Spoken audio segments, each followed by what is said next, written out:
Hello, dear friend. I don't know why I said that, but it's been a long time since I've made a video. So I took a 8-month-long social media break, and it was very unintended. Initially, I was just going to take like a week off of making content for my blog, and then it turned into 2 weeks, and then it turned into me not posting on Instagram. And then after that, I just didn't go on Instagram for the full 8 months. Just to like clarify, I did go on YouTube, but I didn't use Twitter, Instagram, and I used Facebook Messenger, but I don't really use Facebook anyway. In the next video, I'm going to do like a little update, kind of chat and talk about why I stopped social media and all that jazz, but today I just want to specifically focus on what I learned. So the first thing I really came to realize was that we are so obsessed with our phones and so consumed with it. It helped me learn more about my personal presence in the here and now, and naturally that helps with my mentalness. And we all know that being present in the moment is supposed to be better for you. I learned a lot about learning how to be okay in silence or in doing nothing, and becoming more of an observer of my reality, which sounds very airy-fairy, I know, but that's actually what I learned about it. It actually felt pretty liberating to not be so attached to social media. It was surprisingly easy once I got past the first week. After that, it stopped being a habit of going onto Instagram, and it just wasn't something I even looked at. The downside, I have to admit though, is that I literally stopped documenting things and I stopped taking photos. I have only a handful of photos from the past 8 months. Moving on to the next thing I learned a lot about mornings. Like a lot of people, my morning routine was to scroll through Instagram. My alarm would go off, I'd reach for my phone to turn it off and open Instagram as like a tool to wake me up, because in my head I thought that the light would like wake me up, but oftentimes I just end up falling asleep holding my phone. Instagram was quickly replaced by YouTube, and I'd just watch YouTube to wake me up. With a very conscious decision, I got out of that habit, and on mornings that I actually had time, like mornings where I didn't have to go to work, I did things that like I've seen people do in their morning routines, and I've always been like you really do that. So I meditated one morning and I did stretches, and I even did morning pages. It was good to not wake up and immediately start consuming content, so that instead of doing that, my brain could actually get the creative cogs turning, and I could kind of process things that were going on in my own head before taking on what other people were thinking about. It literally gave me space in my head to breathe, which kind of leads me on to the next point about headspace. Because I essentially stopped doing something that I was using a lot of my time doing, I had a lot of free time and therefore a lot more headspace. I didn't realize how much social media was actually consuming me until I kind of stepped away back from it, and then realized the vast amount of time I had. Like, social media multiplied my issues around needing validation and my fears of rejection, and it validated all that stuff. I still was using it as a tool for validation, and by stepping away, I have started to find the validation within myself. It's a long process. And then the other good thing was, because I stopped this thing that was taking up so much time, my brain literally had more space to start dealing with things like depression and healing, and allowing my own creative thoughts and processes to flourish rather than constantly consuming things in my downtime. And I also feel like it helped me to align with myself more and the things I like, rather than thinking I need to do things because that's what other people are doing.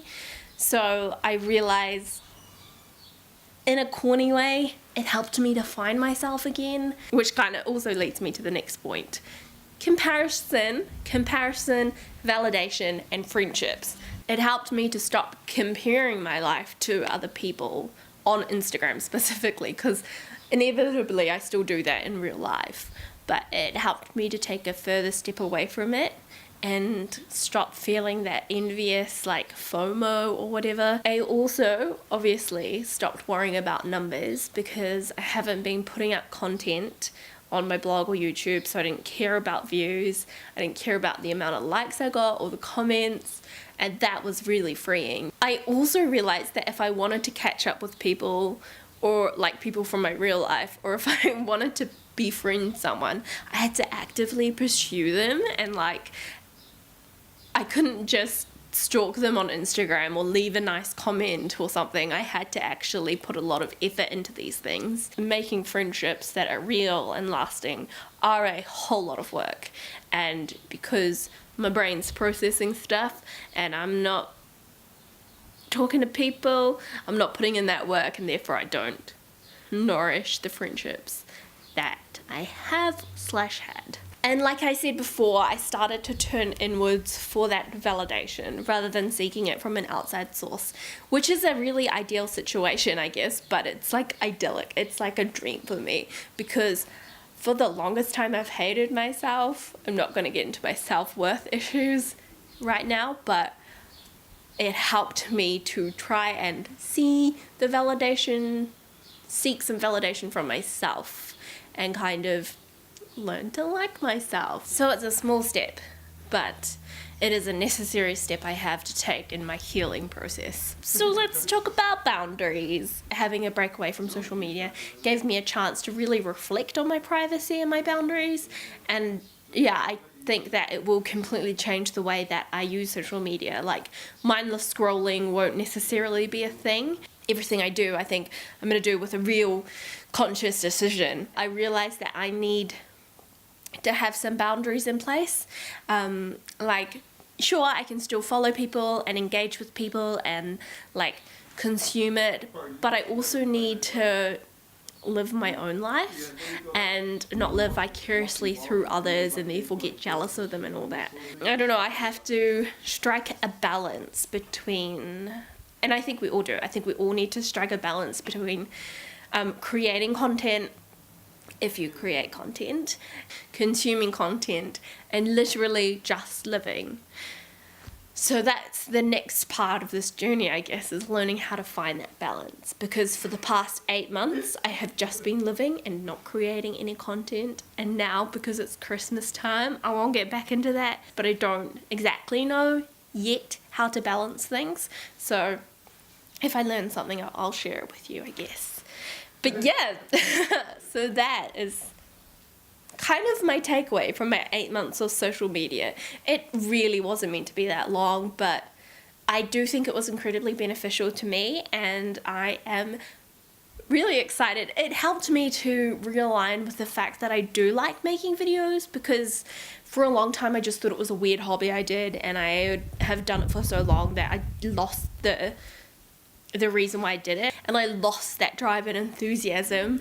But this morning I was really excited and kind of hoped that I'd get home from work when the sun was still up so that I could film. So I thought that was a really good sign, and the only way I would have ever gotten to this point of feeling excited about this craft again is by taking a break from social media. In saying that I took a break, and I took a break from creating content, I literally did not take a break from editing videos because that's my job. So those are my thoughts. I will see you very soon. In my next video, I'm going to talk about why I took a social media break, and we're also just going to have a wee chat and catch up because, I don't know, it feels like I need to have a chat with you, like a catch up. Like, so loud. You wouldn't just go hang out with a friend and act like nothing happened. If you haven't talked to them for a year, you'd have a catch up first, and that's what we need to do. Okay, so that's me. That's what I learnt from taking a break, and I will see you in my next video.